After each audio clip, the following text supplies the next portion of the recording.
Perfecto. Bueno, buenas noches a todos. Bienvenidos a este análisis ahora de la película de Tar. Espero les haya gustado mucho. Hoy quiero dar la bienvenida. Bueno, primero que nada, perdón, nos presentamos. Creo que ya la mayoría de las personas nos conocen. Nosotros somos Desempolvando lo Inconsciente y el principal objetivo es transmitir el psicoanálisis a todos los interesados en este saber de una forma más accesible.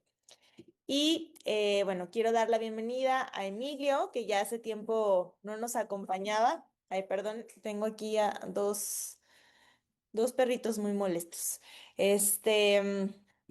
Qué bueno, Emilio, que ya nos acompañas otra vez, ya te extrañábamos. Él es licenciado en diseño gráfico, tiene cursos en el Centro de las Artes de aquí de San Luis Potosí relacionados a la ilustración y al dibujo. Tiene especialización en ilustración y dibujo artístico, tomando como referentes al anime y manga, el Renacimiento y la literatura. Y bueno, me estaba platicando que estaba cursando un curso vía online también de fotografía, ¿verdad, Emilio? Entonces, bueno, bienvenido. No, muchas gracias por invitarme. Gracias, Emilio, siempre es un gusto.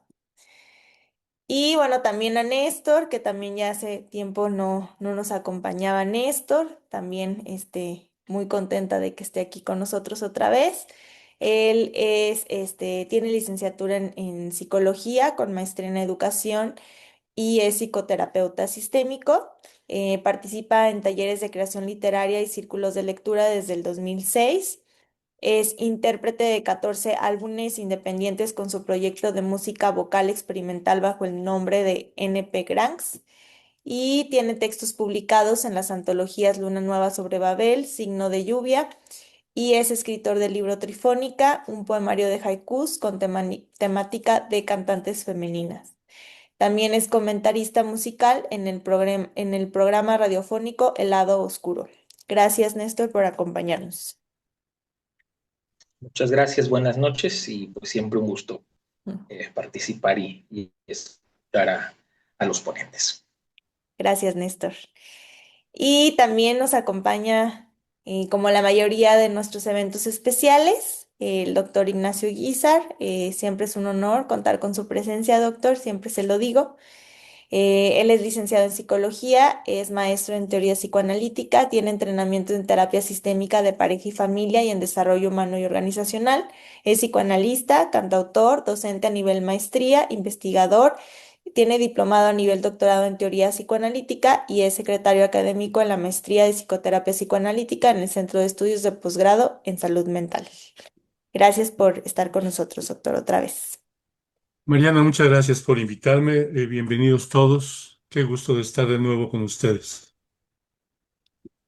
Y bueno, rápidamente les comento acerca de los seminarios que tenemos próximamente. Bueno, este lleva una sesión, pero la verdad es que se los quise poner porque pues es un seminario que es muy bueno. Este es un exponente nuevo para nosotros, que colabora con nosotros, es Rodrigo Toscano. Y este seminario habla sobre lo inconsciente, sobre el concepto de lo inconsciente, desde Freud a Lacan. Entonces, cómo este concepto se va transformando y pues veremos las diferencias, que no es lo mismo el inconsciente freudiano al inconsciente lacaniano, ¿no? Entonces, en la primera sesión tuvimos un recorrido histórico acerca de, pues, de todo esto que va formulando Freud, el inconsciente desde dónde, y también un poco de Lacan y sobre la transferencia y todo lo que se va generando como en su teoría para dar como en este concepto. Y bueno, la sesión que viene, que es el próximo domingo, en 2 días, veremos un poco acerca del caso Dora desde Freud y Lacan. Entonces, bueno, está muy interesante y pues aquí se los dejo. Son 8 sesiones y bueno, recuerden que se quedan grabadas las sesiones, se pueden poner al corriente. Y tenemos estos seminarios en octubre. También él es nuevo, Pablo Darío Rolando, es la primera vez también que colabora con nosotros. Él nos va a hablar de la perversión. Este seminario surge por el retroalimentaciones que hemos hecho con ustedes, sugerencias de los temas. Entonces, en este seminario, voy a citar a Pablo, se plantearían preguntas acerca de la función de la ley y de los efectos de subjetivación que su rechazo, afirmación o indiferencia supone y posiciones que implican determinados modos de subjetivación y que hacen incidencia en el padecimiento del sujeto y en su relación y modos de hacer lazo con el otro, tomando en cuenta la época donde lo paterno está en discusión, horadado, agujerado, lo cual también nos supone pensar cómo intervenir en una época donde la ley del padre está en su declinación. Y también tenemos al doctor Daniel Gerber, que ya ha estado muchas veces con nosotros.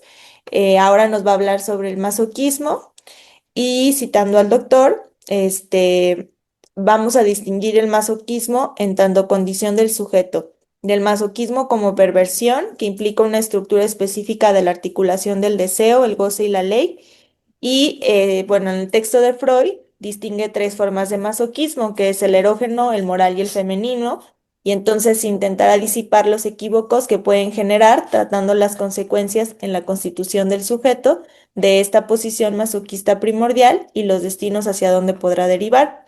Y esta reflexión conducirá finalmente al campo de la clínica, pues si en este tema se trata de abrir la posibilidad para un reposicionamiento del sujeto respecto de sus modalidades de goce, resultará fundamental el análisis del modo en que el proceso psicoanalítico puede abordar el masoquismo constitutivo del sujeto. Es también desde una postura lacaniana. Entonces, bueno, los esperamos. Y bueno, nuestras redes, pueden buscarnos en Facebook, en Instagram, donde tenemos información acerca de los seminarios, de los eventos especiales, en el canal de YouTube, donde pueden ver los eventos especiales como este grabados. Y bueno, estos son nuestros contactos directos de nuestro mail y nuestro WhatsApp. Y bueno, comenzamos y yo le quiero dar la palabra a Néstor para empezar.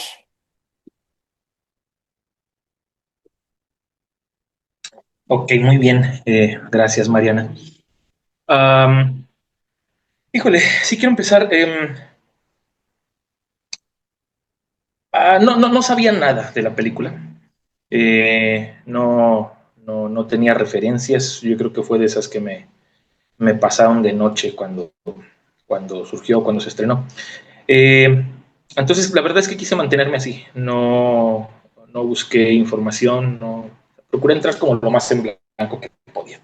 Sobre todo me llamó la atención cuando Mariana me invitó, que decía que le interesaba como la perspectiva desde el lado de lo musical. Mm, no sé si, no sé si soy el indicado para hablar de ese lado, pero bueno, sí pienso que fue una película, que es una película en donde las situaciones generales son importantes.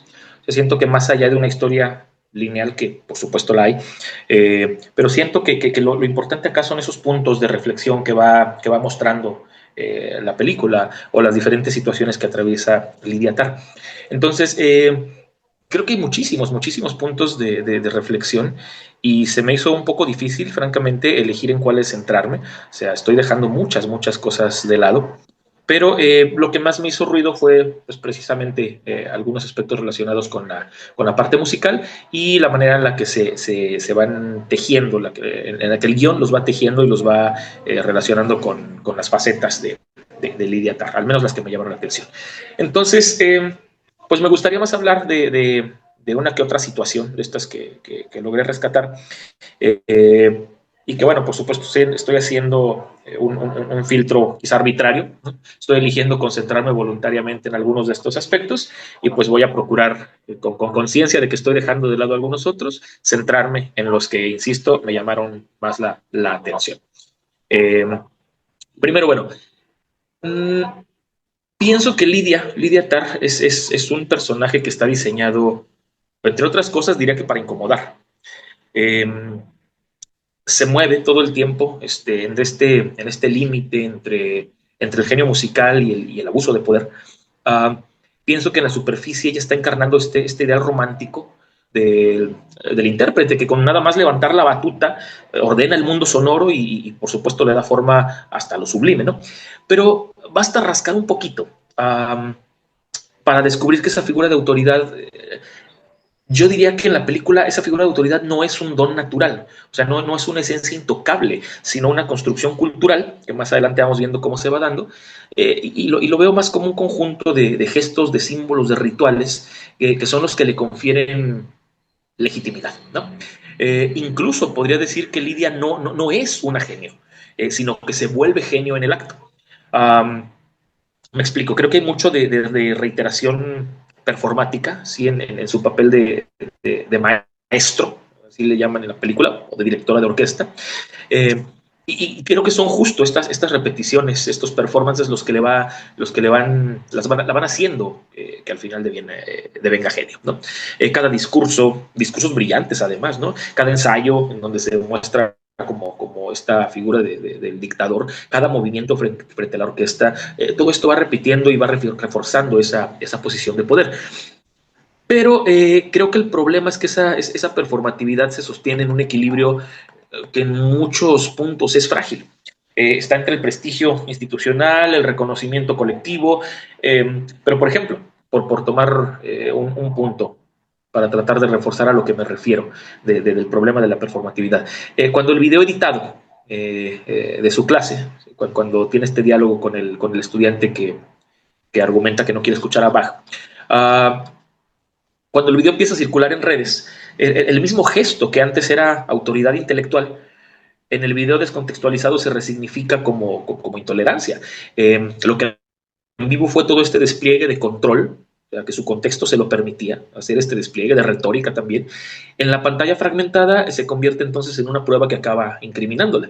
Entonces, a esto me refiero. Creo que esto muestra que esa identidad, ¿no? La identidad de Lidia no está cerrada, sino que es como un texto abierto y por lo tanto es vulnerable a ser reinscrito por otros discursos.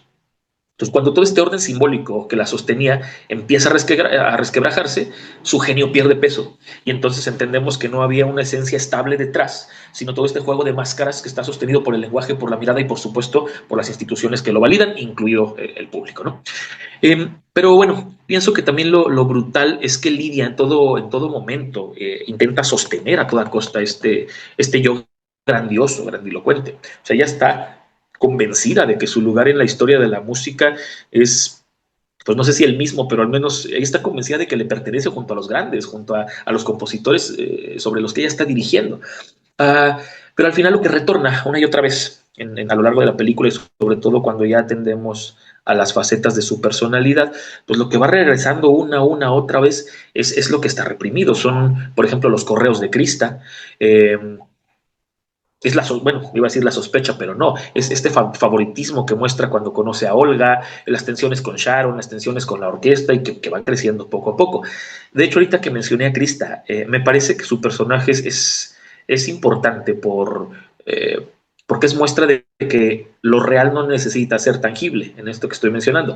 Krista no aparece en escena, pero su presencia, como este fantasma, ¿no? como espectral, tiene el poder de desarmar, de desarticular la seguridad de Lidia y termina erosionando su discurso de legitimidad. O sea, es un factor importante para que ocurra el derrumbe.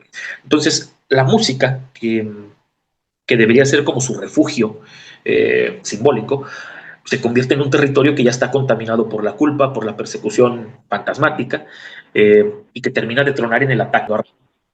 Arremete con sustituto, no recuerdo el nombre del personaje, pero este brote pues no es otra cosa más que la irrupción violenta de ese colapso interno, o sea, que se explica por la caída del espejismo de control absoluto que la propia Lidia Gaiterio Guisawi se había creído, ¿no? y lo defendía, como insisto.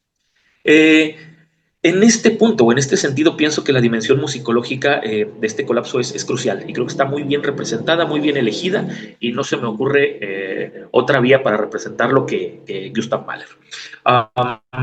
Lidia se obsesiona con Mahler y en particular con la Quinta Sinfonía, que en su momento esta obra sí significó una ruptura de ciertas estructuras tradicionales, incluso, por ejemplo, en detalles como los movimientos, el número de movimientos. En su momento la sinfonía significó innovación y simbólicamente fue una forma de dar orden a todo un universo sonoro, que es lo que se pasa haciendo Tar durante toda la película. Entonces, en esta elección también se ve su ambición bueno, la ambición de Lidia y por supuesto la manera en la que está construido el personaje. O sea, creo que lo hace muy, muy coherente, ¿no? Se ve esta ambición de inscribirse como en una genealogía de lo absoluto, diría yo, ¿no? De ser esa intérprete que no nada más reproduce, sino que encarna la propia obra. Ahorita se me fue, hay una palabra, hay un término, creo que es alemán. Bueno, se me fue. Si alguien lo recuerda, le agradecería mucho. Pero hay un término que, como en este circuito de la música académica, hay muchos defensores, sobre todo los tradicionales, muchos defensores de la fidelidad a la partitura. Se fue la palabra que lo define. Pero creo que en la película, o sea, esta fidelidad se deshace cuando advertimos que la interpretación de Lidia también está atravesada por el deseo y, claro, por las relaciones de poder, que creo que son las que van marcando ahí el límite durante toda la historia. Cuando ella decide, por ejemplo, darle prioridad a Olga, cuando margina a otras integrantes de la orquesta, lo que suena en la orquesta ya no es Mahler, ya no es solamente Mahler, son también las preferencias de la directora, son sus pulsiones, son sus abusos, y entonces esa supuesta pureza estética queda atravesada por lo biográfico, por lo institucional, insisto, por lo político y en su caso, claro, hasta por lo patológico. Entonces, creo que esto justifica esa eterna pregunta que de pronto parece como tan desgastada, pero que aquí creo que logran colarla en la historia bien justificado, de una forma bien justificada, la eterna pregunta de si se puede separar el arte del artista, ¿no? La obra del artista. Y, pues bueno, la propia Lidia defiende no me acuerdo cómo se llamaba la institución, Juilliard, algo así, defiende la autonomía de la música.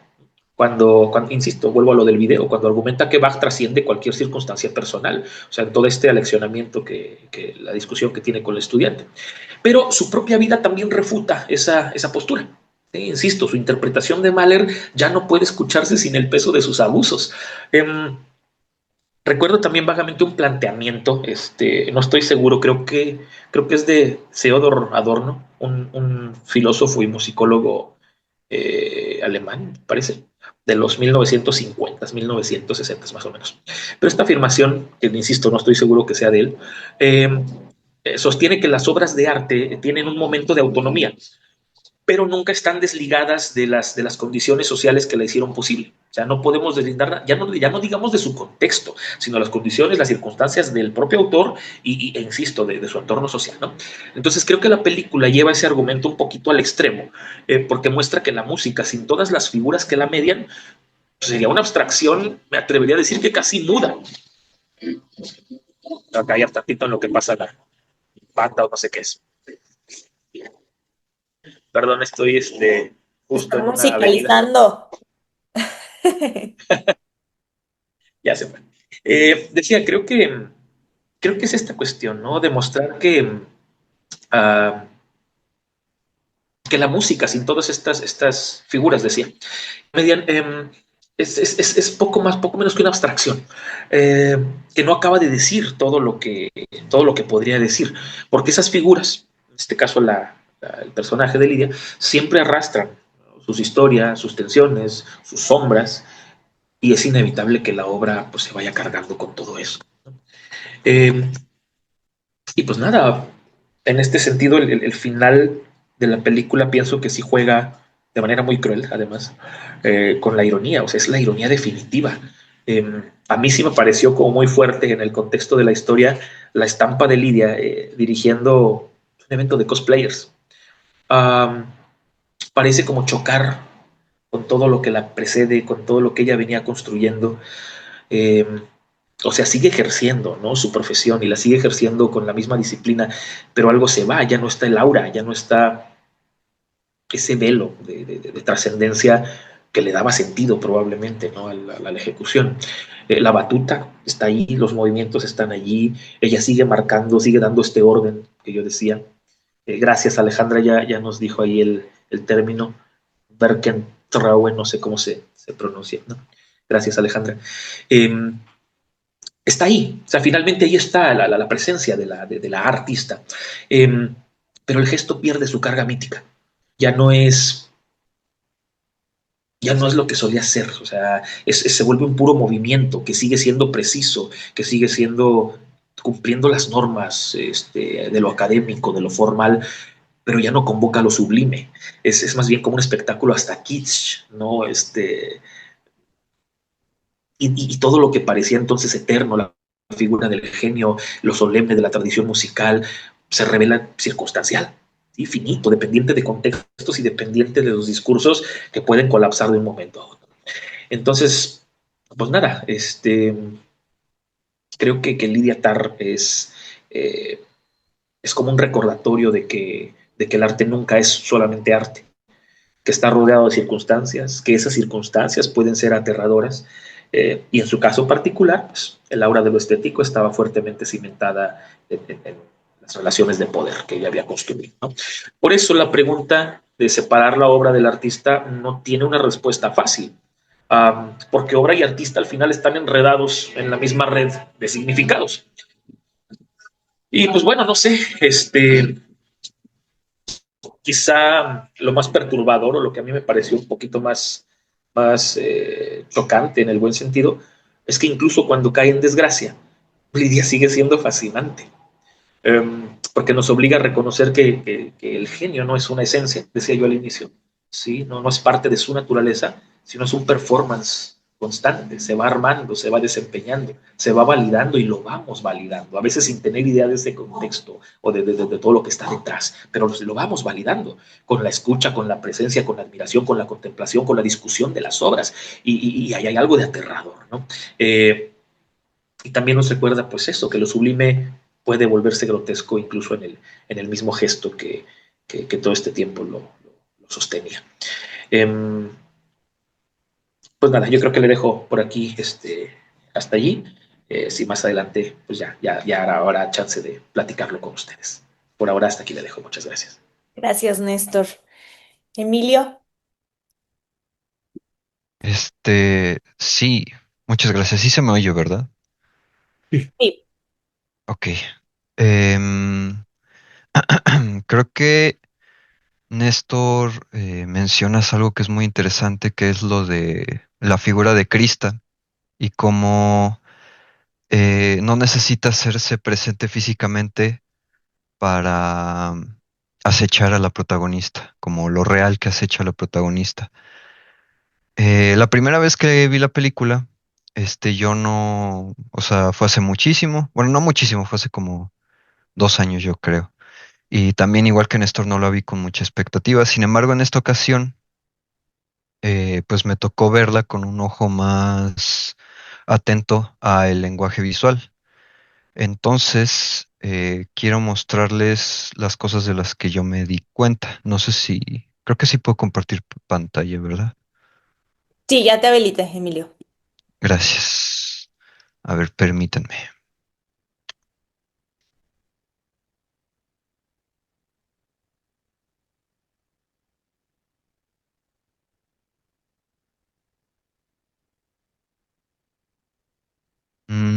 ¿Qué es lo que están viendo?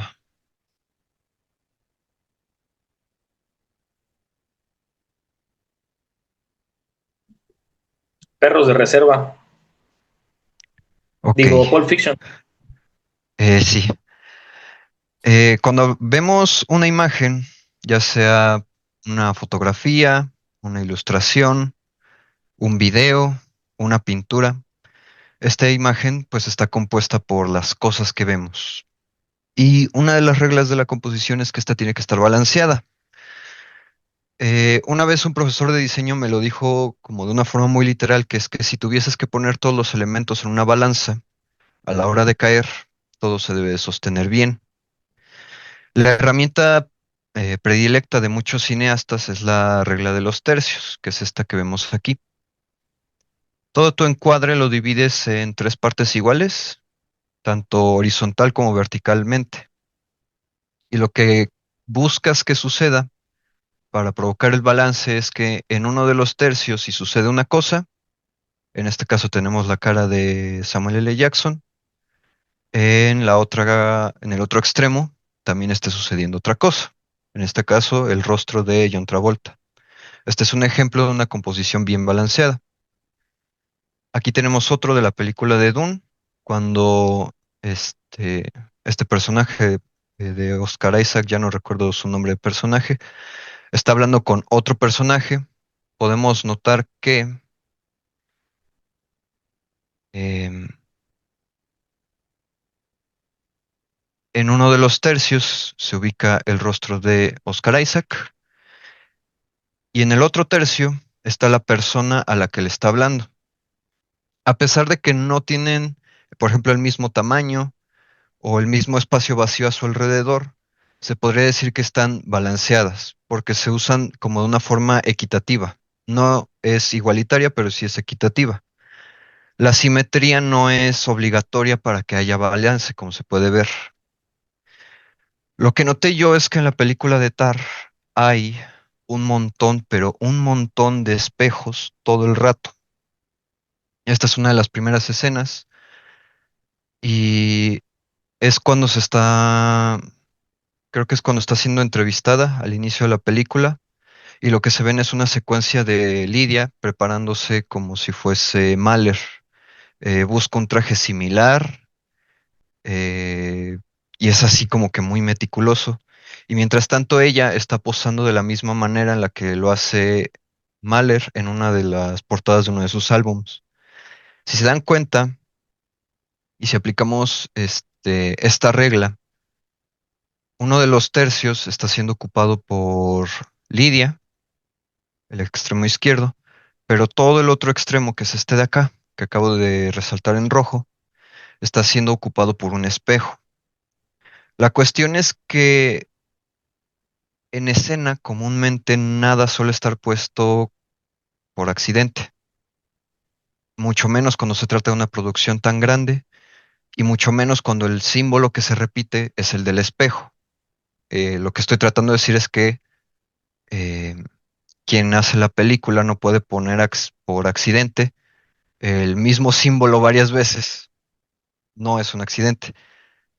Entonces, la cuestión de los espejos está presente a lo largo de la película varias veces. Aquí también, en uno de los tercios está Francesca, muy próxima a este de acá, y en el otro de acá hay un espejo.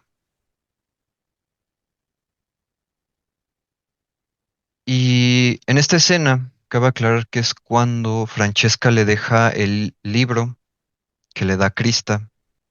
En este momento de la película nosotros no lo sabemos, pero sabemos que Francesca va y le deja algo en la mesa. Cuando vuelves a ver la película y eres consciente de que Krista está viva, pero se va a suicidar y le regala el libro y todas esas cosas, como que empiezas a poner más atención a los detalles.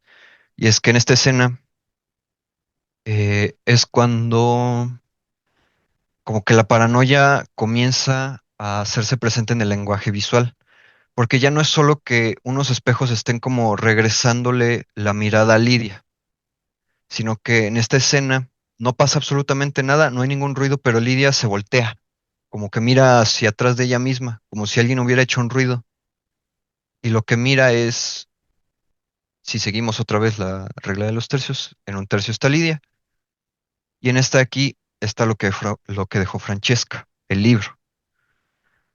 Es como si Krista durante toda la película la estuviese observando. Entonces, se repite siempre, siempre. En esta escena es en la que Lidia está creo que es en un avión, va al baño, abre ahora sí el paquete de lo que le dejó Francesca y es el libro que le está regalando Krista. Mientras esto sucede, hay como un espejo que la está mirando directamente a ella. Y entonces ella se pone nerviosa y tira el libro y se va.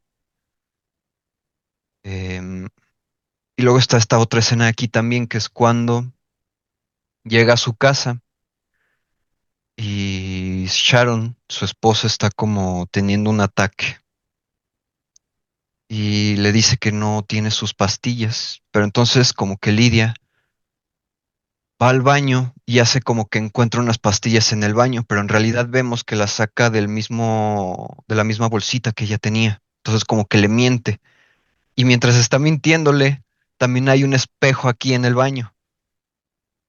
siento que los espejos en la película de Tar son usados como un personaje más que le dice a Lidia, sé lo que hiciste. Y la cuestión de que sea un espejo es que además de ser como un recurso visual muy interesante porque fragmenta la imagen de Lidia, juega con los planos, hace que sea interno, que no sea literalmente un personaje externo el que le está diciendo sé lo que hiciste, sino que es ella misma diciéndose a sí misma, pues sé lo que hice. Para el que no recuerde, pues Krista se suicida porque no consigue ninguna oferta de trabajo en ninguna orquesta. Y más adelante en la película se nos revela que pues fue por culpa de Lidia, porque ella habló mal de Krista a otras orquestas. Esta escena de aquí también es muy interesante porque es cuando Lidia simplemente se está listando, entra por este extremo izquierdo su hija Petra y se le queda viendo con unos binoculares. Y entonces Lidia le pregunta a Petra, ¿a quién estás espiando? Dime como si te puedo ayudar con algo. Y luego está este también de aquí. Este no tiene nada que ver con la composición en sí mismo, con la regla de los tercios. Pero se me hace muy interesante que cuando Lidia va a defender a Petra de uno de sus bullies, le dice, una de las cosas que le dice es, sé lo que hiciste y quiero que recuerdes algo. Dios nos está observando todo el tiempo y entonces Lidia se pone de pie mientras lo dice y tenemos de este lado como esta figura gigantesca que hasta se sale del plano, que la mira de arriba hacia abajo y a la niña que está como cohibida, asustada viendo de abajo hacia arriba. Todo el tiempo, la dinámica de poder no es solamente como que quien controla la orquesta, sino que más bien como que el poder es algo que va fluyendo como formación. ¿Qué más? Ah, esta también es muy interesante. Cuando Lidia se encuentra por primera vez con Olga es en los baños y hay un montón de espejos que están como mirando a la dirección de ambas, como alguien que estuviera viendo cómo es el primer encuentro entre estos dos personajes. Eh, ¿Qué más tenemos aquí? No supe como qué carga simbólica darle, pero es cuando Lidia llega como que a su propio departamento. En la película se dice que por algún motivo Lidia compone su música o hace su trabajo sola, como que sigue conservando su departamento de soltera.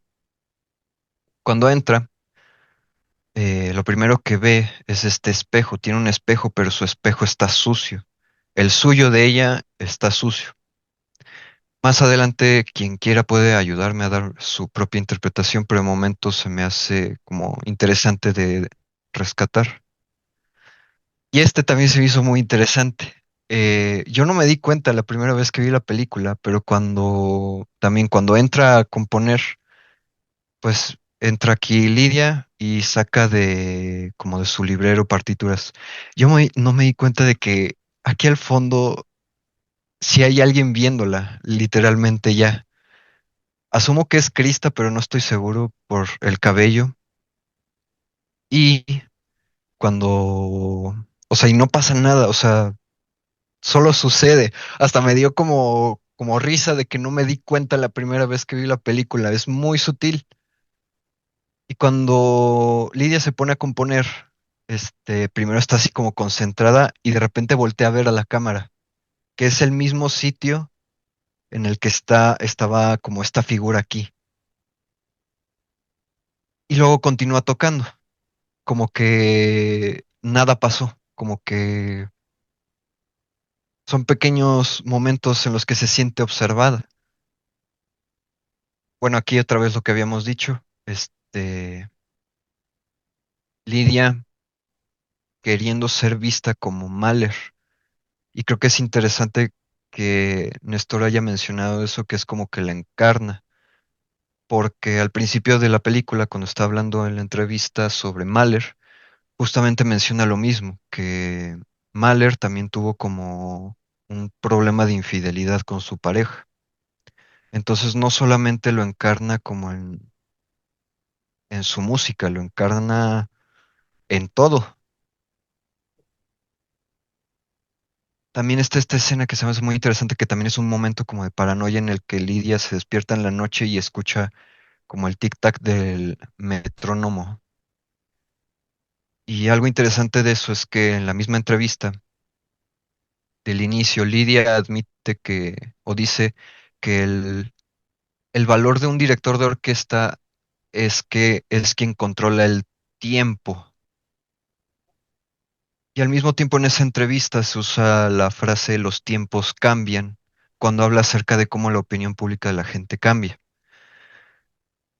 Este recurso visual es muy interesante porque es una forma de decir que el tiempo se le está yendo de las manos. O sea, el tiempo, Lidia ya no está siendo capaz de controlar el tiempo, la opinión pública de la gente a nivel cultural, lo que la gente opina de lo que está bien y lo que está mal que haga un músico o un artista.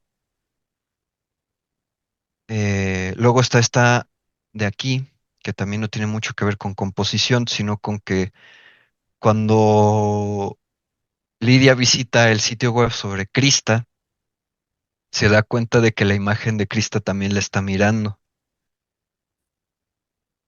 Y también aquí otra vez, nuevamente. Si volvemos a poner la regla de los tercios, nos daremos cuenta de que los espejos no están puestos ahí para nada, porque siempre están dividiendo el plano de una manera en la que quiere el de fotografía que te des cuenta que hay espejos rodeando a la protagonista. ¿Qué más tenemos por aquí? Ah, este de aquí es súper interesante. O sea, Lidia se levanta en la noche porque Petra gritó y simplemente quería que le sostuviera el pie, que ese también es algo que no supe cómo interpretar. Pero mientras lo hace, durante un momento, Petra voltea a ver a la cámara y entonces Lidia también se voltea y voltea a ver al espectador, pero no hay nadie ahí otra vez. El lenguaje visual quiere durante todo el tiempo que seas consciente de que hay alguien mirando. Y creo que esa mirada, este, es muy simbólica. Y creo que de momento es todo por mi parte. Déjenme, dejo de compartir pantalla. Qué bueno que no tenías nada que decir, Emilio. Gracias, Emilio. Doctor, Con gusto, Mariana. La película me gustó muchísimo. En principio, un gran desarrollo con respecto a la historia, un desarrollo dramático muy bien llevado, me parece, por tanto por el escritor, por el director, y una actriz asasasasasa, una gran actriz. ¿Me recuerdas el nombre de la actriz? Kate Blanchett, Blanchett. Blanchett, Kate Blanchett. Una actriz maravillosa. Realmente va haciendo un desarrollo maravilloso de su personaje, de un personaje que tenemos que ubicar en este momento. Curiosamente, estamos hablando de apenas de la post-pandemia, ¿m? En el que se están jugando muchas cosas en el mundo. En principio, la pandemia como una posibilidad, lo pongo entre comillas y todavía entre paréntesis como para corroborarlo, como una agresión de guerra, como una guerra química, probablemente. Donde está en juego, que ahora ya es muy claro, mucho, muy claro, a 3 años después de terminada aparentemente la pandemia, en el que volvemos a una guerra global y a una guerra caliente y fría a la vez, con respecto de dos contendientes fundamentales, el nazismo y el comunismo. Ujú. O pueda que se llame también el populismo, ¿no? Que le llama el neoconservadorismo, y que esto no es nada casual que se dé en Berlín, el más sensible lugar donde se jugaron las dos tendencias en la división precisamente con el muro de Berlín. ¿Se dan cuenta? No se menciona el muro de Berlín, no se menciona nada de eso, pero está siempre en juego incluso para determinar a los directores de la Orquesta Filarmónica de Berlín, para darles un lugar en la historia y donde el mega mencionado director, el mejor que ha habido aparentemente en la historia, al menos en el siglo XX, ¿m? Era condicionado a estar siempre pendientes de que no hiciera por una parte un pronunciamiento comunista y por la otra que no hiciera el gesto de Hey Hitler, ¿no? Que no pudiera ser capaz de decirlo, pero curiosamente, el que se conoce como, fíjense ustedes, si no es casual para la película, el director más cachondo y sensual de la historia, ¿m? Además del mejor director de la Filarmónica de Berlín. Eh, Recuérdenme la pronunciación del apellido del director. Todd Field. No, Ah, ¿de qué? ¿De la Filarmónica? De el más grande director del siglo XX, Karajan. Karajan, Karajan. Karajan. Ujú. Estamos hablando de Karajan. Karajan incluso, lo voy a decir como anécdota, que se escribe como algo chusco, tenía que usar pañal para dirigir, porque se excitaba totalmente y tenía orgasmos. Ujú. Cada vez que dirigía.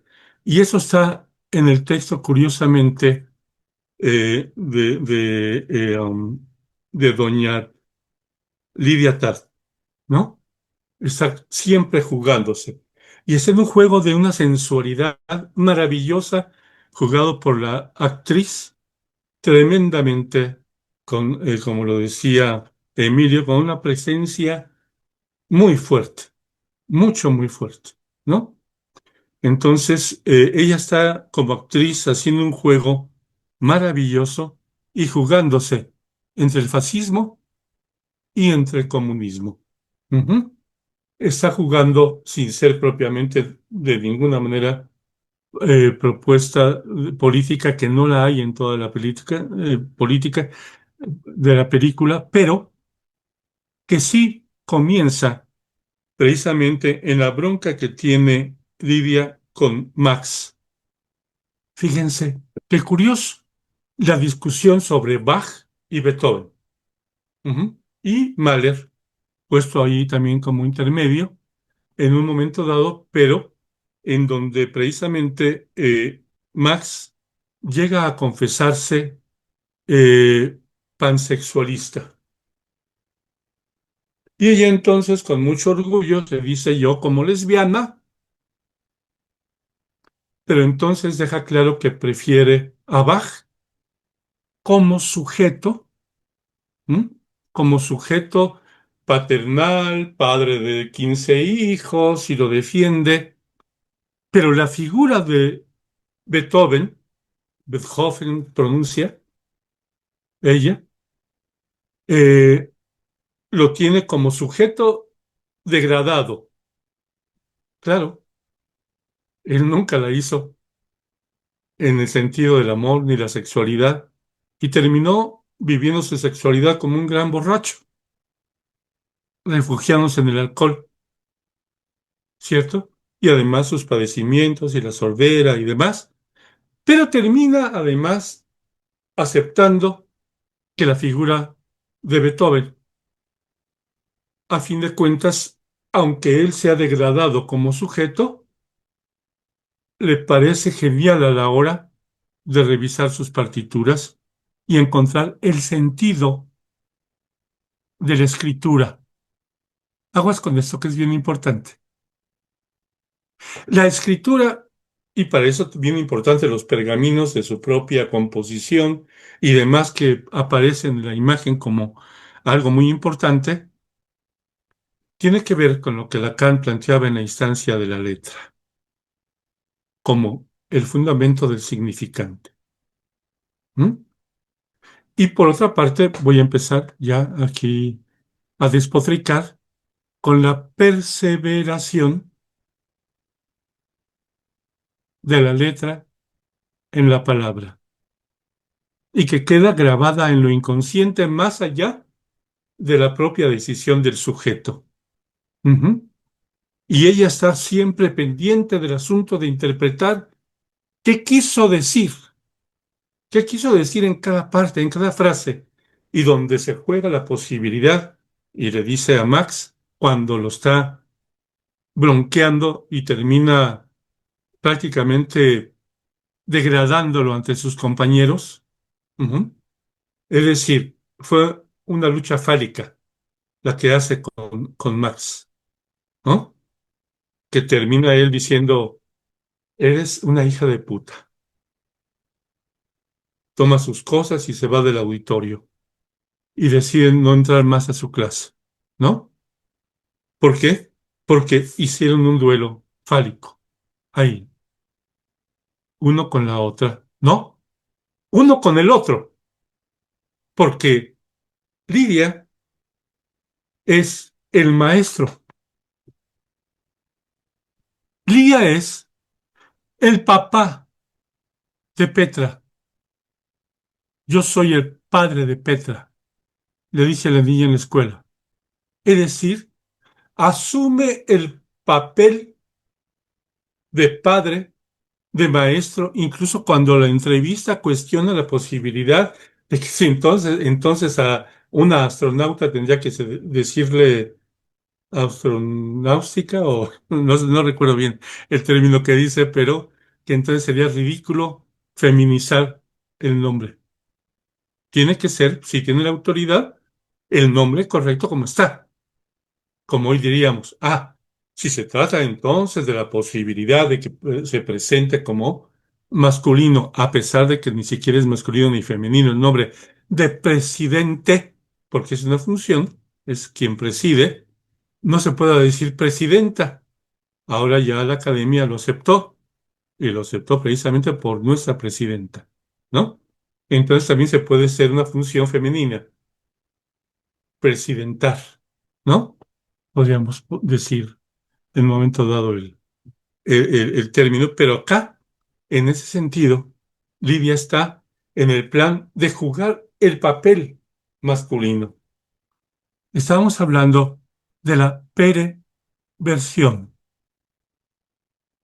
de la versión del padre, pero una versión del padre que tiene que ver en principio como un intento de una versión para el amor.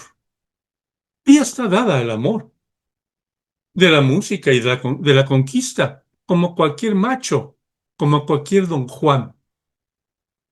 Ujú.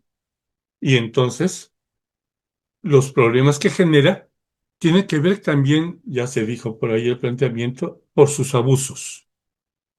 Porque entonces su figura de autoridad como padre, como maestro, ujú, va teniendo actitudes de abuso hacia las mujeres que conquista.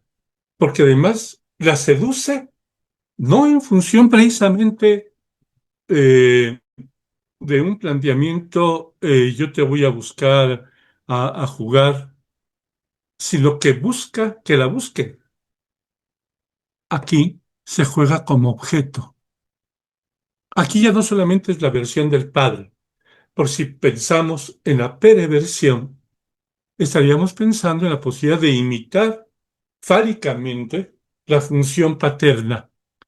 pero no como la cuestión del Padre Universal de la ley, sino como la posibilidad, a fin de cuentas, de crear una versión de un padre a nivel de subjetivación.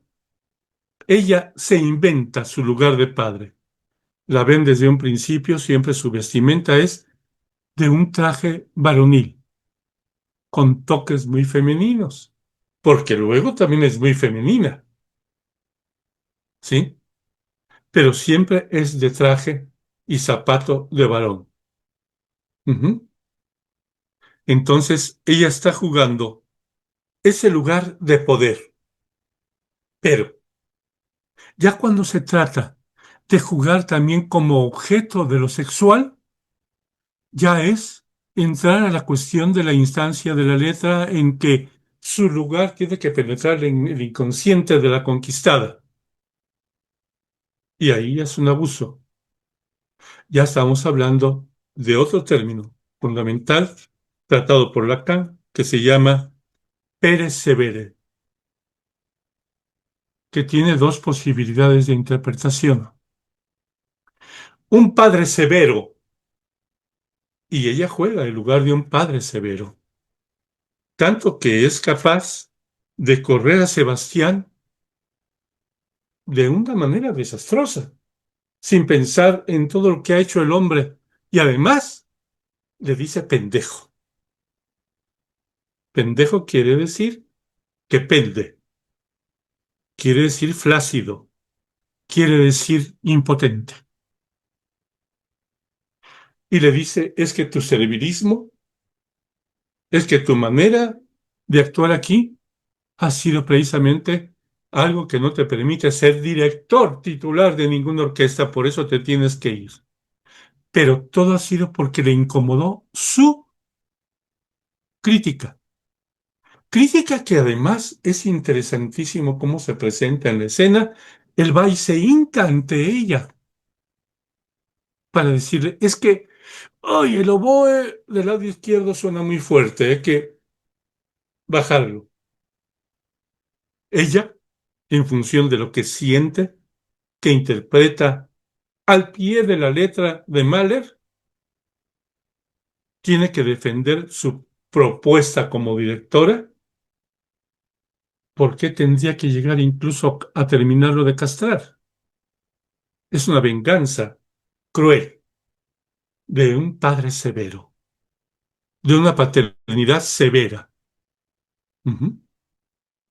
Pero también, cuando se habla de persevere, quiere decir de la persistencia, de el continuar hasta el final sin dejar la propia postura, que es precisamente esa identificación que tiene ya no con el Padre primordial o con el Padre universal, que podríamos pensar en la ley con respecto a Lacan, sino con el Padre que ella se hizo la imagen a sí misma y decidió encarnarla. Entonces, cuando Néstor habla de la inconsistencia, tienes razón.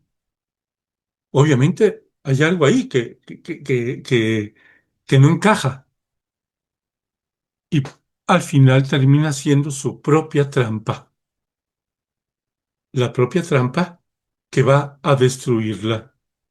Fíjense ustedes, resulta que precisamente su asistente siempre se presenta totalmente como una servil admiradora y enamorada de ella. En el principio yo pensaba, no pasó nada entre ellas, siempre la mantuvo así para mantenerla como esclava. Tú me adoras, tú me quieres, yo soy tu objeto sexual, entonces yo aquí te manipulo, te mando, hago lo que quiera. Pero cuando ella da cuenta del suicidio de, ¿cómo se llama esa muchacha? Krista, resulta que qué bien nos llevábamos las tres, qué equipo éramos. que ahora no lo somos con Sharon. No hay una reunión con Sharon. Sharon juega el papel de una esposa dependiente del marido, del padre, de ese padre, de esa versión del padre que logra hacer precisamente Lidia. Ella, no lo aclara la película, parece ser sí la madre carnal de Petra. Y en todo caso, ella, Lidia, asume el papel de padre que llegó como padrastro. Pero curiosamente también, en un juego perverso y de abuso. El símbolo es maravilloso de cómo se juega. Siempre ella es la autoridad. Yo voy a llevarla a la escuela. Le dice a la abusadora, yo soy el padre de Petra, ¿no? Pero además es ella quien la duerme. Y hay una petición que ya raya sobre la parte de la perversión por parte de Petra en el sentido de otro lugar donde se goza. Estamos hablando del goce.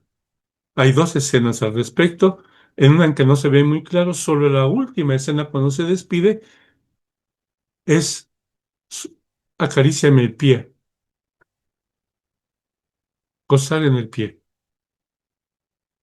disfrutar la sensualidad del padre, entre comillas, a través del pie. Ujú. Es decir, no solamente hay una posibilidad, cuando incluso Sharon le reclama, de que Petra ha estado solamente con dos mujeres mayores. Y ella dice, ¿cuál es el problema? Ya está en edad de aprender piano, yo la voy a enseñar. No quiere soltarla a que tenga amigas. No quiere soltarla a la sociedad. Hay una situación de abuso. Yo le enseño el piano para que ella no sea aburrida. Yo, además, le había enseñado la canción aquella que cantan y aquella recitación que termina en gritos en el coche cuando la lleva a la escuela. Es ella quien se la ha enseñado y la recita en coro. La dicen en coro. Se ha apropiado de Petra, aunque no es su hija carnal. La hizo suya. Pero además, curiosamente, Petra se engancha y decide otro lugar donde gozar, que sería el pie, para sentir el cariño del padre. Del padre del que tiene conflicto porque tiene eh, eh, pues reclamo en la escuela de que tenga dos mujeres como familia, como padres, ¿no? Entonces, pero además ella se impone y ella es la que lleva a la niña a la escuela, no Sharon, ¿no? Entonces, tenemos un desarrollo maravilloso del aspecto de la perversión, incluso, fíjense ustedes, sin propiamente, salvo el golpe que ella se da por caerse cuando huye del perro, cuando quiere conocer la vivienda de la chelista, ella está golpeada y no es capaz de decir que se cayó. Pudo haber dicho me caí al quererme subir al carro. Ni siquiera fue capaz de decir eso. Me trataron de asaltar. Pero el otro quedó peor. Entonces se erige otra vez fálicamente, pero yo dejé al otro como me dio mi gana. Yo soy aquí el padre, ¿no? Cuando por andar de caliente, que además se dan cuenta, tiene cuatro casas. La de Sharon, su espacio en la Filarmónica de Berlín, que es así como prácticamente un departamento donde tiene su piano de cola. La del hotel, donde había sido el cuarto de Plácido Domingo, con piano de cola, y puede disfrutar de él, y su departamento donde tiene un piano cortado, y es donde tiene sus partituras y demás, pero su departamento que parece ser su leonero, y es donde cita a la chelista a ensayar, ¿cierto? Entonces, todo lo que hace en función termina lastimando a los músicos y a la chelista titular, llamando a audición porque quería tirarse a esa chelista. No aparece claro que se la haya tirado, pero esa es su intención, darle ese lugar para luego cobrárselo. Se llama perversión, ¿cierto? Darle ese lugar y luego, en un momento dado, pues, chiquita, ya hice que tocara su primer concierto como protagonista, como concertista. Entonces, vénganos tu reino. Pero el suicidio de esta chica, Krista, le rompe todo el esquema, porque además está denunciada, tiene que declarar en, que en Nueva York, es donde regresa ella, tiene que ir a declarar y entonces todo eso le transforma la vida y pone en alerta a todo el consejo directivo de la Filarmónica de Berlín. Y de ahí viene todo para atrás. Ella tenía todo en su lugar, incluso al director, que luego decide el consejo que sería quien dirigiera el concierto, al que luego golpea al final. Ella prácticamente también lo humilla. ¿Quieres que me vaya a lavar las manos para que se te acerque el que te está viendo?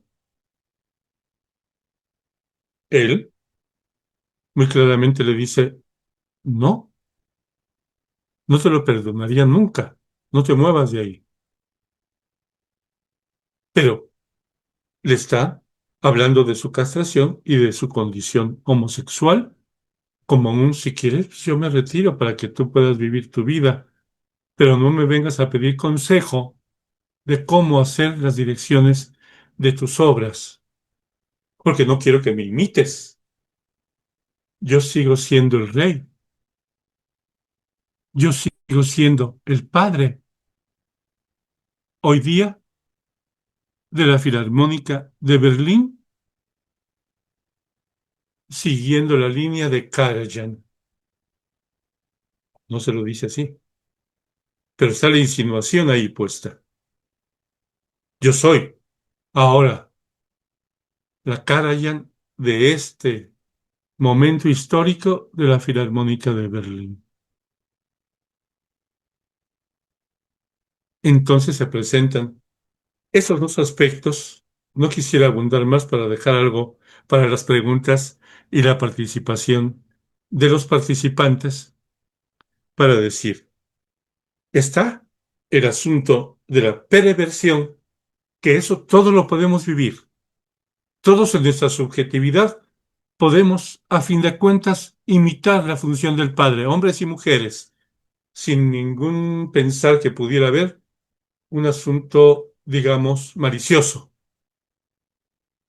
Acá, donde se presenta la lucha entre sadomasoquismo, entre la diada sadomasoquista, es, en todo caso, cuando se ejerce la función del persevere, donde la letra como instancia se impone al significante en el inconsciente para determinar el comportamiento del sujeto, para ponerse en el lugar de objeto del deseo para los demás y de ahí manipularlos y jugar con ellos hasta humillarlos.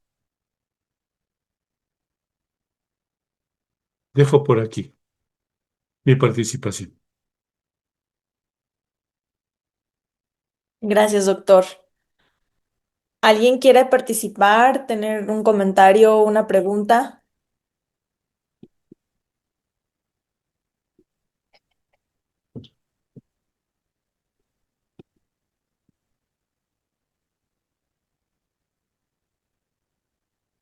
Alejandra.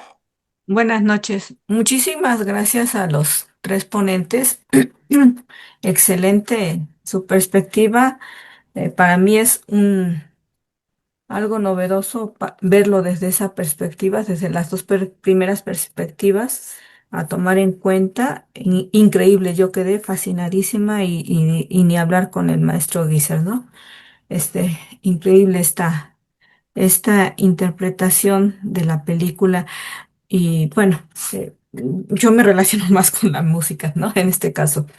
Pero maestro, Ignacio, a mí me recordó un poco esto de la perversión, incluso con Barenboim, ¿no? Cuando tenía su relación con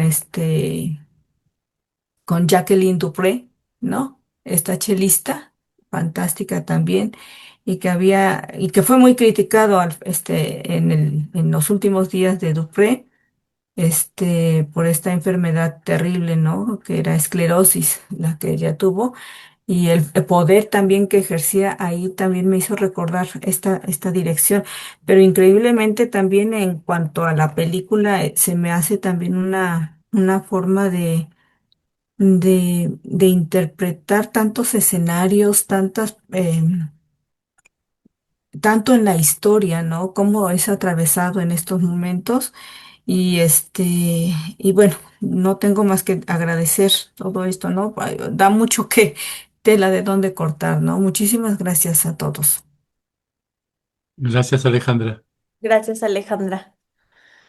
¿Alguien más?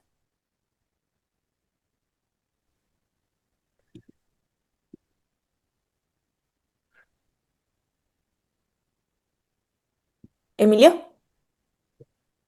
Yo, ahorita que mencionó lo del pie, el maestro Ignacio, me quedó una duda, porque me quedé pensando en por qué el pie de todos los lugares del cuerpo.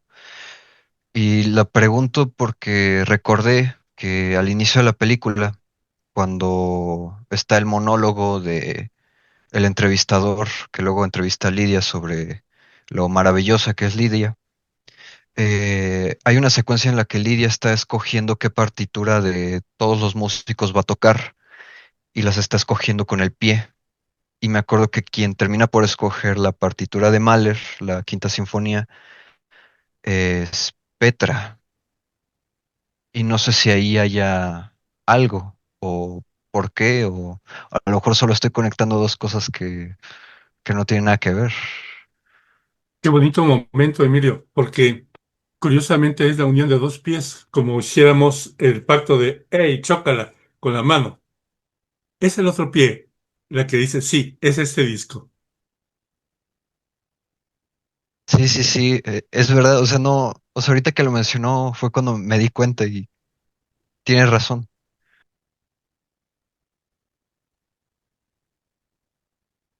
Fíjense, yo les quiero hablar como más como de la sensación, o sea, ahorita hablaron mucho de como de estos aspectos como técnicos, teóricos y demás, pero a mí me gustaría como hablarles un poco de la sensación, ¿no? Del personaje cuando la vi y todo, ¿no? Y justo cuando empieza el monólogo que dice Emilio, no sé si ustedes se sintieron como así como yo, ¿no? Que como lo maravilloso que ella era, ¿no? Y entonces le empiezan a decir todo lo que había logrado en su vida y yo dije, wow, qué fregón, ¿no? Que, que alguien pudiera hacer eso, ¿no? Tantas cosas, ¿no? Porque aparte de ser tan genio, ¿no? También ayudaba, ¿no? Creo, como asociaciones y tenía muchísimas cosas, ¿no? Y conforme va avanzando la película, te das cuenta de cuánto sufre, ¿no? En esta obsesión que ella tiene y que no puede ni siquiera descansar, que está obsesionada con el sonido, ¿no? Yo como que me fui mucho en eso, porque, por ejemplo, que decía esto que Emilio decía, ¿no? De que la música era como, lo que recuerdo es, si alguien se acuerda mejor, que me corrija, pero era como que en relación como al tiempo y también al silencio, que también recordaba una obra, que Néstor nos platicaba, la otra vez, no sé cómo se llamaba la obra que decías que es una obra de puro silencio, Néstor. De John Cage. Lleva el nombre es la duración, no recuerdo si son 3:26, algo así. Entonces, es la duración que dura, pues sí, vale la redundancia, la duración de la obra es de John Cage. 3 minutos y tantos segundos solo de silencio. Gracias, Néstor. Y que a mí me parecía que toda la película estaba pensada en base como al sonido, pero que ella lo constituía como, pues sí, que era como música, ¿no? Y por ejemplo, hay como escenas en las que, por ejemplo, está, bueno, en la noche y que escucha un ruidito, ¿no? Y tiene que ir a ver qué es, ¿no? O por ejemplo, la escena en la que están, por ejemplo, en el carro, no sé si notaron eso, y que empieza como a escucharse que vibra como la ventana o no sé qué está vibrando, ¿no? Que de los carros vibra todo eso y ella le atormenta, ¿no? Entonces, como toda su vida como está basada como en esta obsesión, ¿no? En cómo controlar como todo, ¿no? Que vaya como de acuerdo como a lo que ella planea y que luego conforme pasa la película, te das cuenta que es todo ahorita que decía Emilio de los espejos, a mí me parecía que es una doble, ¿no? O sea, porque tenía otro nombre, tenía otra vida, una vida que rehuía de eso, ¿no? Su casa de la infancia estaba, a mí se me hacía como hasta cochina, ¿no? O sea, como muy atiburrada de cosas, no sé. Y, y entonces como que ya empiezas como a entender al personaje. Yo también la vi 2 veces y al principio, empecé a pensar como de una forma diferente al personaje. Y también no sé si les pasó eso. Al principio como que entendí como de una manera diferente al personaje y y luego ya entendí como esta como forma de manipulación y perversión que decía el doctor Ignacio Guízar, pero también como esta pareja que también permite todo esto, ¿no? Que también es algo como curioso. Este, mm, Porque también, o sea, yo siento que se da cuenta, pero no dice nada, ¿no? La esposa. Entonces, que es este otro que creo que como perpetúa, ¿no? La situación. Y, mm, y pues, ay, algo más les iba a decir. Pero sí, como que, y esto también lo que decían de la obra y el artista, pues que ahorita hay como mucha, lo que decían los videos desempolvando, no sé también ustedes qué opinen de esto, o sea, que hay como mucha censura, o sea, ahorita hay censura en todo, ¿no? Es como una época que se supone que no debe de haber censura, que tenemos que tener como más libertad de expresión en todas las cosas pero por ejemplo, en los videos de Instagram, TikTok la verdad no tengo, pero creo que es lo mismo y demás, que no puedes decir muerte, no puedes decir, se quitó la vida, o sea, como que te van quitando, ¿no? Los algoritmos, o sea, todas esas cosas te las quitan vivimos las épocas más violentas, ¿no? Que hemos tenido. Entonces es como irónico, ¿no? Todo esto y de abusos y demás, ¿no? Entonces me parece hasta chistoso, que estemos como con eso, ¿no? Y como que también nos espantemos, entre comillas, que no digo que esté bien para nada, pero como que lo hacemos en una cuestión como muy moralista, así como de muy santificada, no sé cómo decirlo, de cosas que siempre han existido, ¿no? Y está mal, ¿no? Pero como que lo ponemos en este diálogo que dice el alumno, ¿no? O sea, de Bach. O sea, que no puede como tener esto, lo que decía, ¿no? Que no lo puede escuchar por todo lo que representa, pero como que no somos congruentes en nuestro discurso, ¿no? Entonces, como que ahí yo también les preguntaría, pues, ¿qué piensan como al respecto, ¿no? Porque ahorita estamos viviendo en una época en la que se supone que se tienen más libertades, pero que si haces un mínimo error de algo, ya te juzgan como si fueran ellos las máximas como autoridades de la moral, que no hicieron nada, y tu carrera está totalmente perjudicada de por vida, ¿no? Y no tienes posibilidad ni siquiera de retomarla, ¿no? Pues sí, de hacer algo distinto de ese error. Entonces, no sé qué ustedes piensan sobre ello.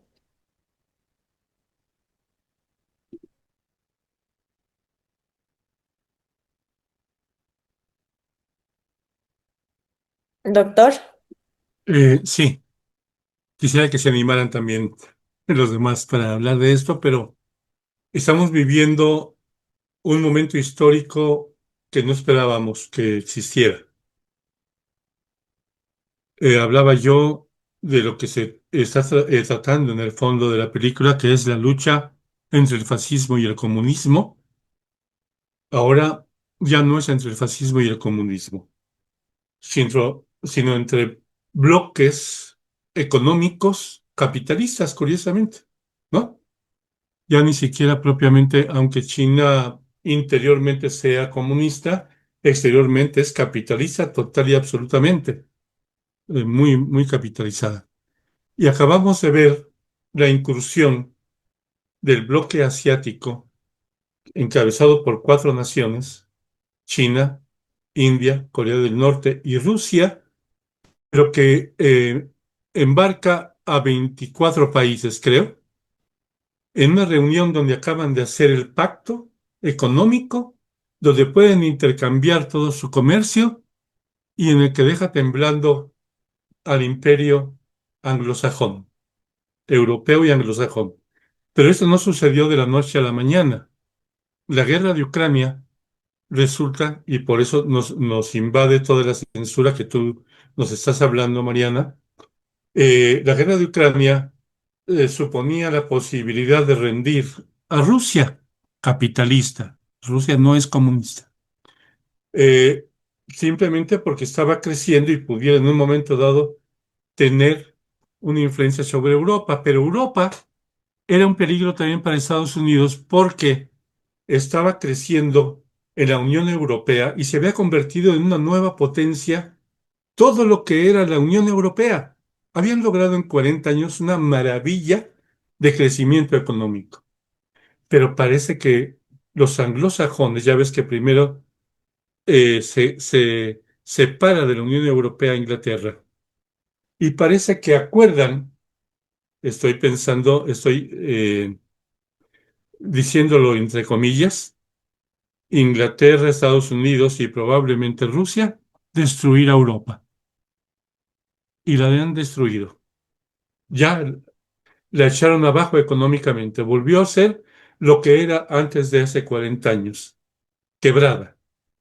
Una unión quebrada. Una Europa quebrada. Y ahora están muy bravitos queriendo decir, bueno, ahora vamos a hacer la guerra nuclear contra Rusia o contra Asia en general, ¿no? Vamos a ir contra China, contra la India, contra todos los demás, en un intento desesperado de recuperar lo que en 3 años perdieron. Haciéndole caso a Estados Unidos de bloquear a Rusia, se quebró la Unión Europea. 40 años de lucha, fíjense ustedes, que tenían, pero como se estaba convirtiendo en una gran potencia, pero entonces hablar de eso estamos impedidos. Ahora ya no es el fascismo contra el comunismo, sino el fascismo contra un capitalismo naciente en Asia. Capitalismo. No estamos hablando de comunismo. Capitalismo, pero naciente que compite con el capitalismo occidental. Entonces no podemos hablar de nada. No podemos decir ni a favor ni en contra. Tenemos que callarnos y si no las redes sociales nos callan. ¿Por qué? Porque entonces en esta lucha que están viviendo tan fuertemente esas dos mociones económicas del mundo, pero también bélicas y también atómicas, nos callan la boca con una bomba atómica. Entonces, hay que tener mucho cuidado con la libertad de expresión. Gracias, doctor. ¿Alguien más quiere decir algo? Emilio creo que sí quería decir algo. Hoy andan muy callados. Em, Sobre esto que preguntas de nuestra opinión de separar el arte del artista y que es un dilema que es muy complejo y que en los últimos años ha estado como muy en boca de la gente, como si deberíamos de separar la obra del artista o no. Creo que ese dilema, o sea, voy a dar como mi postura, pero no tiene por qué ser la postura de las demás personas. El dilema de si debemos o se puede separar al arte del artista, creo que esconde dentro de sí una lógica muy meritocrática e individualista, que es que em, si el arte puede separarse del artista, en el caso de que se pudiese, pues consumes el arte y ya, y te lavas las manos y se acabó, solo consumes el arte. Pero si el arte no puede separarse del artista, eh, el artista es visto como un agente moral que debe de actuar, que está en control de sus propias acciones todo el tiempo y es como si todo el tiempo estuviese siendo mirado. No sé si me estoy dando a entender, pero el dilema, eh, más allá de solamente plantear una pregunta muy interesante sobre si se puede o no se puede separar al arte del artista, lo que hace es darle un lugar al artista de cómo debemos actuar, cómo debe de ser el buen arte, cómo debe de ser el mal arte. Y en ese sentido creo que eso es un error, porque em, creo que lo que intenta hacer al menos esta película es decir, no, no creo que el arte se pueda separar del artista. Eh, el arte siempre va ligado a su artista, como lo hace con Mahler y como después lo hace con Lidia. Y Lidia toma como este lugar de Mahler, tanto su carrera artística como su vida privada en la infidelidad y en todas estas cosas. Pero, y ahí hay un asterisco, ¿no? El arte no se puede separar del artista. Asterisco. Lo que sucede con el artista es que no es solamente el artista como un individuo que toma acciones y hace las cosas que él quiere y es bueno o es malo, sino que el artista es resultado de su contexto social, cultural, económico, etcétera, etcétera. Porque en el caso concreto de Lidia, ético y moral, podríamos decir que Lidia es mala porque controla a la gente, busca manipular las situaciones y se pone en este lugar que acaba de mencionar Ignacio. Pero Lidia no sería Lidia sin Sharon. O sea, Lidia no sería Lidia sin Francesca. Lidia no sería Lidia si no hubieran todas estas otras personas que se someten a Lidia. Y entonces, bajo la misma lógica, se puede separar al artista del arte, valdría la pena preguntarse, eh, entonces, ¿qué no también ellas podían tomar sus propias decisiones y simplemente decidir no actuar sometiéndose a Lidia? Creo que la pregunta del arte y del artista posiciona, como dije al principio, eh, da como a entender implícitamente que el artista es como alguien solo, que actúa solo y se hace a sí mismo solo. Y creo que ahí es en donde está el error de la pregunta. Eh, pues sí, personalmente no pienso que el arte pueda separarse del artista, pero juzgarlo moralmente es como echar a la basura una profunda complejidad y universalidad que existe dentro de un artista, como lo complejo que es una persona y simplemente reducirlo a un acto, o a dos, o a tres, en el caso de Lee. Creo que eso es lo que pienso sobre ese dilema. Gracias, Emilio. Doctor, Nada más rápido para apoyar lo que está diciendo Emilio. Sí, no podía Lidia hacer sin la respuesta de las otras chicas y entonces tenemos que pensar que es muy vigente, totalmente vigente, la dialéctica del amo y el esclavo en Hegel.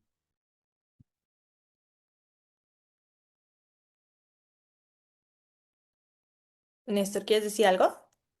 Sí, hace rato, cuando en mi primera intervención, eh, quiero repetir un poquito esto que decía yo sobre la reflexión de Theodor Adorno, que efectivamente señala que la obra tiene un momento de autonomía, pero al final tanto la obra como su creador forman parte de esta red compleja de los mismos elementos, están insertos en lo mismo y no podemos ignorar todo ese contexto y toda esa situación que al final los fue produciendo a los dos y que los está produciendo a los dos. La única diferencia es que la obra tiene como ese momento específico y así se queda. O sea, y el artista pues sigue sujeto a su contexto, sigue sujeto a su entorno y por lo tanto tiene la posibilidad de modificarse, de evolucionar, de cambiar, de contradecirse y hasta de rechazar lo que había hecho en su momento, ¿no? Y la obra probablemente no, o sea, tenemos que entenderla como una entidad que aparentemente es independiente, pero que en su génesis pues trae toda esa carga detrás. Aquí a mí me parece interesante cómo esta censura que menciona Mariana, como entenderla desde algo que ya no solamente está tratando de limitar lo que hacemos, decimos o pensamos, sino que también moldea nuestros futuros pensamientos y moldea la manera en la que se supone que deberíamos estar actuando e interactuando. Entonces, ¿cómo hablamos? ¿Cómo pensamos? Decimos qué se vale y qué no se vale decir. Y en este sentido, pues me parece urgente también entender esa intención de censura como un posible gestor de realidades, porque al final está haciendo eso, está moldeando el discurso y el discurso está moldeando la manera en la que actuamos entre nosotros. Entonces, me parece curioso porque esta posibilidad, etcétera, etcétera, sobre todo lo que mencionaba ahorita Mariana, o sea, las redes al final creo que están siendo como este gran espacio de debate público, pero al final también sabemos que no son plazas libres. O sea, son empresas privadas, tienen intereses propios, entonces lo que se elimina o lo que se promueve no siempre responde al bien común, no necesariamente está obedeciendo a criterios que apelan a lo que a la colectividad, sino a lo que le conviene un mercado, a lo que le conviene una marca, una estrategia de poder. Y entonces eso está generando una paradoja. Nunca está, probablemente, lo decía Mariana, nunca habíamos estado como tan comunicados, nunca habíamos tenido tantas voces hablando, pero al mismo tiempo tampoco habían sido tan sofisticados esos mecanismos para silenciar esas voces o para hacerlas invisibles. Entonces estamos hablando un montón, pero ¿quién demonios está escuchando? ¿Y qué estamos haciendo con todo eso que se habla, que al final puede caer nada más, ¿no?, en territorio infértil? Entonces, sí creo que también es necesario pensar en la censura como un entramado que sí está definiendo, sí qué discursos son posibles, cuáles quedan relegados, pero la pregunta clave ya no sería nada más quién censura, sino las intenciones, qué formas de pensamiento, qué formas de convivencia está produciendo esa censura, porque pues, al final el silencio, cuando el silencio es impuesto, también está comunicando, ¿no? Y también dice tanto o más que las palabras que se supone que estamos evitando o dejando pasar. Muchas gracias. Alejandra, Bueno, no sé si es correcto lo que voy ahorita a decir, pero eh, se presenta aquí cuando se está haciendo la elección, por ejemplo, de la música, ¿no? Que es la música de Mahler, que es una música impresionante, ¿no? Y en especial lo que es la Quinta Sinfonía, ¿no? En donde esta Quinta Sinfonía pues está dedicada a la esposa de Mahler, a Alma, y que de alguna manera llena, bueno, la riqueza de esta música lo que hace también es que va presentando una variabilidad de movimientos, de sensaciones, de lo que tú comentabas hace un momento, ¿no? Estas sensaciones, estas emociones que se va presentando con la actriz, pues como que va a la par de esto, ¿no? A la par en cuanto a lo que el maestro Ignacio habla, ¿no? De esta transformación, de lo que también mencionaba el otro maestro, Emilio, ¿no? De los espejos, Néstor, con esta también que mencionaba de la música. Me parece que cuando comienza incluso dentro de lo que es ¿cómo se llama? La estructura de la música, las partes de la música, ¿no? Que empieza con esta marcha fúnebre, pues es también esto, ¿no? De donde parte la vida, pues hay que darle lugar a la muerte, ¿no? Y entonces es la que está siempre presente en cada escena que se va presentando también, ¿no? Y en especial cuando está esta confrontación de esto de ocultar la verdad, ¿no? De no decir lo que sucede, de autonegarse, el no decir, ¿no? Que se cayó y fue un asalto, ¿no? En esa escena. Y me parece que también que conforme va avanzando la película, cuando se va jugando también con la música, son también esos movimientos que van acompañando esas sensaciones, ¿no? Que va experimentando el personaje, ¿no? Y que, bueno, y que al final, ¿no? También de la música, pues es este renacer, ¿no? O esta reafirmación de quién sigo siendo yo, ¿no? Esa esencia de que eso perfecto que ella quiso sostener, pues da lugar también a que entre lo imperfecto, ¿no? Al llegar a aceptarse así, ¿no? Entonces es cuando dirige otra cosa, ¿no? Esta música oriental. Era lo que quería comentar. Muchas gracias, Alejandra. ¿Algo quiere decir, doctor? Mm. ¿No? No, nada más Sí, asentía con lo que decía Alejandra. sí, sí, muy interesante. Mm. Ay, perdón, Este, voy a comentar. Mi video está mal, pero bueno, voy a comentar un Adelante, poquito. doctora. ¿No tienes su imagen? No, no tengo imagen, está mal. Pero bueno, un poquito siguiendo la tónica de Mariana, pues a mí también me llama la atención el personaje y yo no sé si, no sé, como sintonizándome con ella un poco, esta parte de como ese profundo sufrimiento, ¿no? Entonces todas estas cuestiones que se van presentando dentro del personaje, dentro de ella hay un gran sufrimiento, sobre todo en esto que dice Mariana, ¿no? En el sonido, el silencio, y Ujú, cómo permanece en toda la obra. Incluso me llama al final que cuando está en este país asiático, pues le ponen unos audífonos, ¿no? Como para tapar. Y entonces es muy significativo, ¿no? Como, no sé si es como escuchar, no escuchar, y me lleva a la parte de si nos escuchamos, ¿no? ¿Qué tanto desde nuestro ser, pues en este personaje se muestran luces y sombras de ella? Porque finalmente el personaje tiene una genialidad, que es esta parte luminosa, donde, pues no sé, para mí la música es tocar el espíritu del ser, ¿no? Y donde ella cuando al final está en su casa, como dice Mariana, toda desordenada, llena de cosas, pone en la videocasetera y cómo llora con la música, cómo llora, cómo se compenetra con la música y la genialidad de la música y cómo llora ante lo que dice el que es el maestro, ¿no? Entonces también se muestra un personaje pues sublime a través de la música con toda y la otra parte oscura, ¿no? Pero en general pues así somos todos, ¿no? O sea, esta parte de nuestras luces, nuestras sombras y que es a partir de ello, que sobre todo en esta filosofía sapiencial es cómo conocernos a través de esta compasión, de esta amorosidad, y es a través de también aceptar estas grandes sombras que tenemos, ¿no? Entonces creo que la película muestra eso de manera muy sutil, se ve su luz, pero me parece que sí se ve, ¿no? Sobre todo como en esta genialidad. Y hay otra escena que me conmueve mucho cuando está pues en un pasaje ahí en este país, ¿no? Y que está sentada en la mesa tratando de preparar la obra y con muchísimo ruido cuando en sus otras preparaciones había habido mucho silencio, ¿no? Pedía silencio extremo. Y ahí está en medio de tanto ruido y sin embargo está ella totalmente absorta, ni siquiera se voltea a ver el ruido, ¿no? O sea, ya no la distrae ese ruido. Y me pregunto si a veces este ruido interno y externo es eso que se sintoniza y que podríamos dejar de oír ese ruido externo para estar más con nosotros. Bueno, es lo que quería comentar.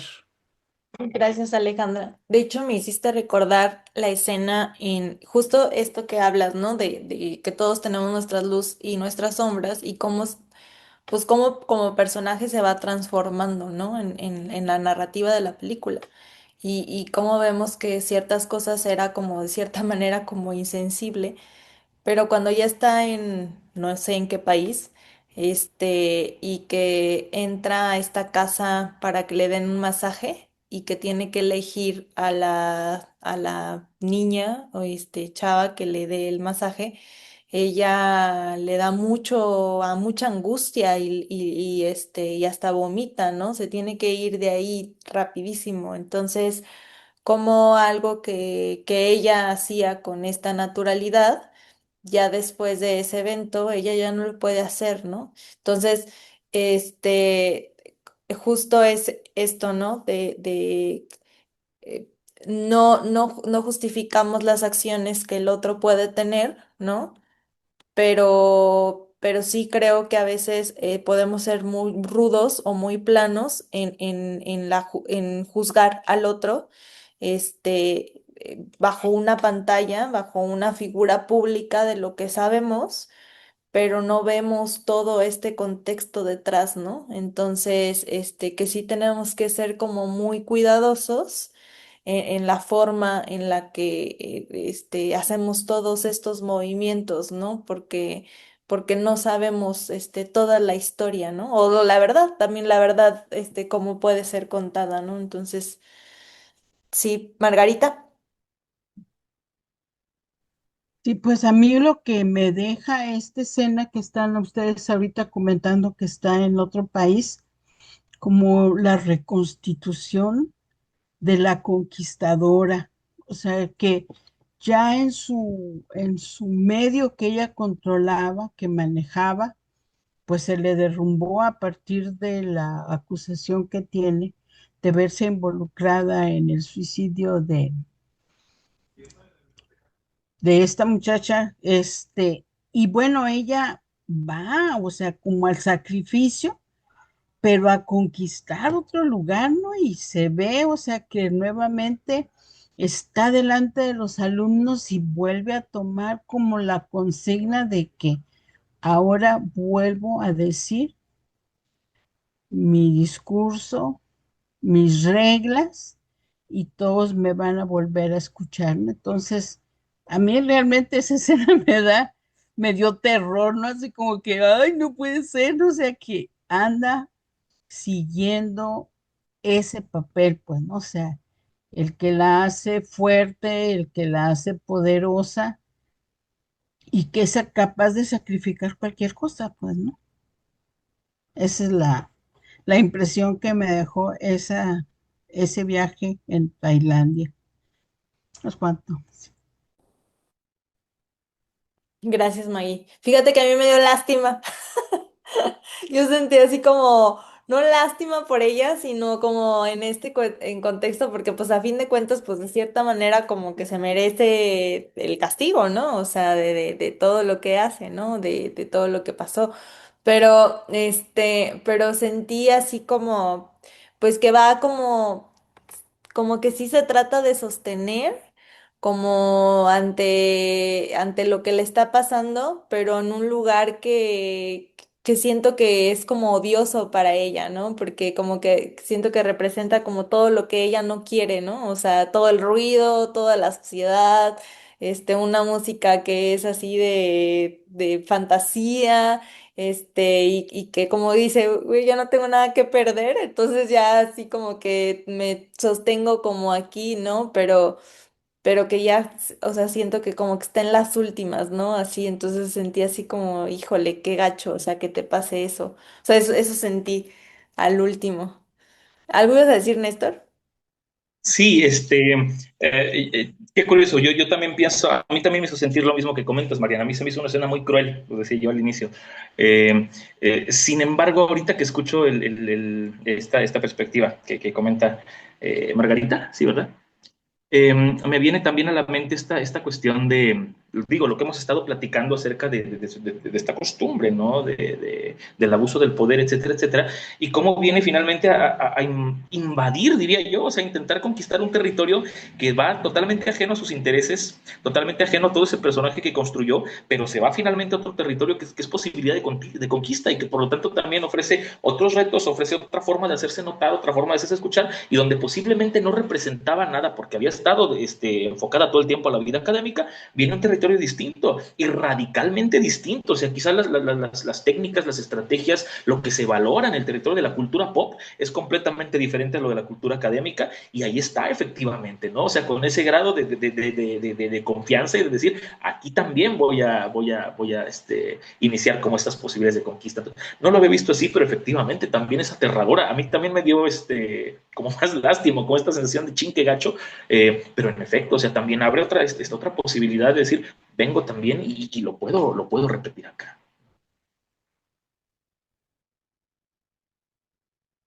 ¿Alguien más tiene algún otro comentario? Ya vamos cerrando. Vamos cerrando. Ujú. Doctor, Bueno, yo me llevo tarea, Mariana, con los planteamientos que han hecho ustedes, lo que nos acabas de plantear con tu cuestionamiento. Me llevo las ideas estéticas tanto de Néstor como de Emilio, como para abundar un poco más ahí en interpretaciones que descuidamos y que están ahí puestas en lo estético. Yo creo que hace falta de repente ver todas esas manifestaciones para poder también profundizar en lo que pasa y en el mensaje que tiene cada película. Entonces puede ser todavía mucho más profundo lo que podemos indagar ahí. También me quiero quedar con lo de las Alejandras, con Alejandra R. Es, no sé qué, si R es Ramírez o Sí, Ramírez Chicotencatl. Ramírez, en el sentido de lo que plantea Alejandra Ramírez, es en el sentido que me interesa mucho. Tendría que meterme a estudiar toda la obra de Mahler para entender todo lo que nos dijiste, tú, desde el planteamiento musical. Entonces me quiero quedar con eso como para de tarea, ponerme a ver qué dicen las frases musicales, qué evocan, qué nos plantea, porque dices es precisamente toda la evocación de la historia de esta mujer, de esta directora. Y en el caso de Alejandra Dussolier, doctora, me quedo también con el planteamiento con respecto a la cuestión de que la sublimación la habíamos idealizado como lo lumínico. No, pero también qué pasa con lo ominoso de lo sublime. Entonces tenemos que revisar ahí qué pasa con la cuestión ominosa de la sublimación. Entonces no todo es miel sobre hojuelas en el sentido de la sublimación, y necesitamos meternos a trabajar un poquito más sobre eso, y me quiero quedar eso como tarea. gracias, doctor. Néstor, Emilio, ¿quieren decir algo?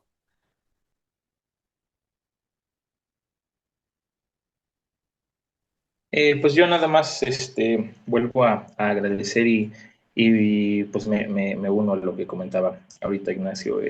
Creo que la ventaja y a algunos participantes también en el chat. Creo que la ventaja de esta clase de eventos es justo eso, ¿no? Que nos permite hacer no nada más el intercambio de ideas, sino justamente el abrir estas otras posibilidades de lectura, de entendimiento, de interpretación. A mí me encantó lo que observa Emilio. Entonces, sí creo que todo esto puede al final hacer, llevarnos, ¿no? Inducirnos a posibilidades distintas de lectura, y pues creo que es una de las bondades y de las ventajas de esta clase de eventos. Entonces, pues aparte otra vez gracias a ti, Mariana. Primero, yo ni siquiera conocía la película, ¿no? Probablemente no hubiera llegado a ella de no ser por este evento, y pues igual, ¿no? Con lo que comentan, con lo que platican acá, creo que siempre se enriquece bastante, y de eso se trata esto, ¿no? De mantener el diálogo vivo. Entonces, pues muchas gracias a todos y todas. Buenas noches. Gracias, Néstor. Emilio.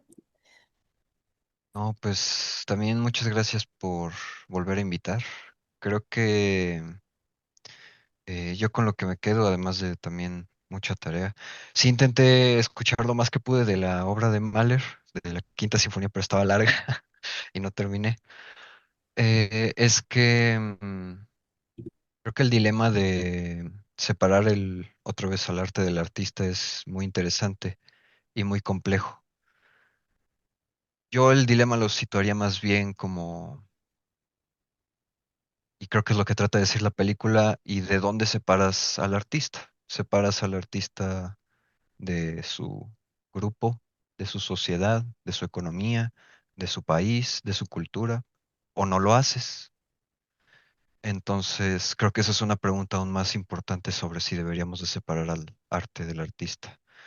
Y eso me recuerda, ya para terminar, una frase que escuché una vez en una conferencia que dio alguien más sobre arte, que era que, y no recuerdo qué autor la dijo, pero es un autor importante, no recuerdo su nombre, que es que el arte no debería de ser un policía más. Creo que eso es lo único que el arte le debe a las personas, no ser un policía más. Eso es todo. Muchas gracias. Muchas gracias a todos. Muchas gracias, Néstor. Muchas gracias, doctor. Muchas gracias, Emilio. Valiosísimas sus interpretaciones, y muchas gracias a los que participaron. Como dice Néstor, es muy bonito cuando participan, porque también nos enriquecen, con sus propias interpretaciones, y pues el conocimiento se construye de todos. Entonces, gracias, y nos vemos en el próximo evento. Que estén muy bien. Cuídense mucho. Bonita noche. Gracias, Gracias, Mariana. gracias, Mariana. Buenas noches. Buenas noches. Buenas noches, bye.